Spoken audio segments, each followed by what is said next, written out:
మరో బ్రేకింగ్ చూస్తున్నాం. ఛత్తీస్గఢ్ దండకారణ్యంలో మావోయిస్టులకు మరో గట్టి ఎదురుదెబ్బ తగిలింది. దీనికి సంబంధించిన బ్రేకింగ్ చూస్తున్నాం. భద్రతా దళాలు మావోయిస్టులకు మధ్య జరిగిన కాల్పులో భారీ నష్టం వాటిల్లింది. ఇప్పటిదాకా దాదాపు 22 మంది మావోయిస్టులు మరణించగా భద్రతా సిబ్బంది ఒకరు మృతి చెందినట్లు సమాచారం. ఇక బీజాపూర్ దంతెవాడ సరిహద్దులోని గంగులూరు పరిధి ఆండ్రి దండకారణ్యంలో నక్సలైట్లు నక్కినట్లు భద్రతా పలకాలకు సమాచారం అందింది. దీంతో కూబిం నిర్వహిస్తున్నారు. ఈ తెల్లవారుజామున ఇరు వర్గాలు ఎదురుపడటంతో కాల్పులు కొనసాగుతున్నాయి. ఇక ఘటనా స్థలం నుంచి భారీగా పేలుడు పదార్థాలు ఆయుధాలను స్వాధీనం చేసుకున్నట్లు సమాచారం.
ఛత్తీస్గఢ్ దండకారణ్యంలో మావోయిస్టులకు మరో గట్టి ఎదురుదెబ్బ తగిలిందని చెప్పవచ్చు. భద్రతా దళాలు మావోయిస్టులకు మధ్య జరిగిన కాల్పులో భారీగా నష్టం వాటిల్లింది.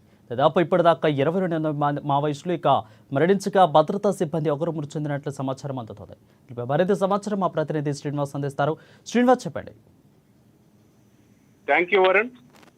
ఛత్తీస్గఢ్ రాష్ట్రంలోని బీజాపూర్ దంతెవాడ యొక్క జిల్లాల సరిహద్దుల్లో ఉన్నటువంటి అటవీ ప్రాంతంలో ఆండ్రి అటవీ ప్రాంతంలో జరిగినటువంటి ఈ రోజు ఉదయం నుంచి ఎన్కౌంటర్ జరుగుతోంది. ఈ ఎన్కౌంటర్ లో దాదాపు 18 మంది మావోయిస్టులు మృతదేహాలను కూడా స్వాధీనం చేసుకున్నట్టు తెలుస్తోంది.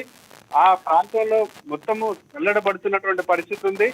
ఈ యొక్క ఎన్కౌంటర్ ప్రదేశంలో భారీగా ఆయుధాలు, మందుగుండు సామాగ్రిని కూడా స్వాధీనం చేసుకున్నట్టు తెలుస్తోంది. ఈ యొక్క ఎన్కౌంటర్ లో ఒక జవాన్ కూడా వీరమరణం పొందినట్లు అధికారికంగా వర్గాలు తెలియజేస్తున్నాయి. ఈ ఎన్కౌంటర్ ఇంకా కొనసాగుతోంది. ఈ ఎన్కౌంటర్ ప్రదేశంలో ఇంకా జల్లెడ పడుతున్నటువంటి పరిస్థితి ఉంది. మృతుల సంఖ్య కూడా పెరిగే అవకాశాలు కూడా ఎక్కువగా ఉన్నట్టు తెలుస్తుంది.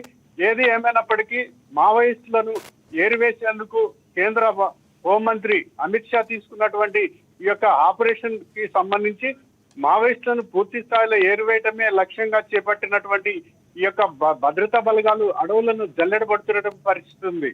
ఈ ఎన్కౌంటర్ లో దాదాపుగా ఈ సంవత్సరం జరిగినటువంటి ఎన్కౌంటర్లలో రెండవది అతిపెద్ద ఎన్కౌంటర్ అని కూడా చెప్పుకోవచ్చు వరుణ్.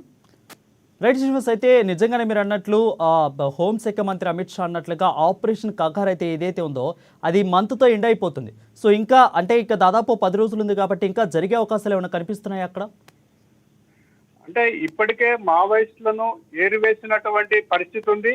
అక్కడక్కడ జరుగుతున్నటువంటి అంటే చదురుమదురుగా అంటే ఆ ప్రాంతాల్లో అటవీ ప్రాంతాల్లో దాక్కున్నటువంటి ఈ యొక్క మావోయిస్టులు ఎవరైతే ఉన్నారో వారిని పూర్తి స్థాయిలో తుదముట్టించేందుకు భద్రతా బలగాలు అడవులు మొత్తం కూడా అంటే ఛత్తీస్గఢ్, ఒరిస్సా, ఈ యొక్క తెలంగాణ సరిహద్దుల్లో ఉన్నటువంటి అడవులతో పాటు చుట్టుపక్కల రాష్ట్రాల్లో ఉన్నటువంటి అడవులను కూడా భద్రతా బలగాలు జల్లెడ పడుతూ ప్రతి అణువు గాలిస్తూ వాటి యొక్క వారిని ఎదురైనటువంటి వారిని లొంగిపోమని పేర్కొన్నప్పటికీ కూడా వారు ఎదురుకాల్పులు జరుపుతున్నటువంటి నేపథ్యం ఉన్నదని కూడా తెలుస్తోంది.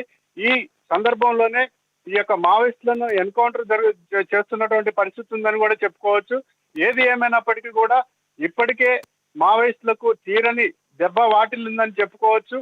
మావోయిస్టులను పూర్తి స్థాయిలో ఏరివేసేందుకు కేంద్ర ప్రభుత్వం తీసుకున్నటువంటి నిర్ణయంలో ఇది తూచా తప్పకుండా పాటిస్తుందని కూడా చెప్పుకోవచ్చు Varun. Right, thank you Srinivas for the clear updates.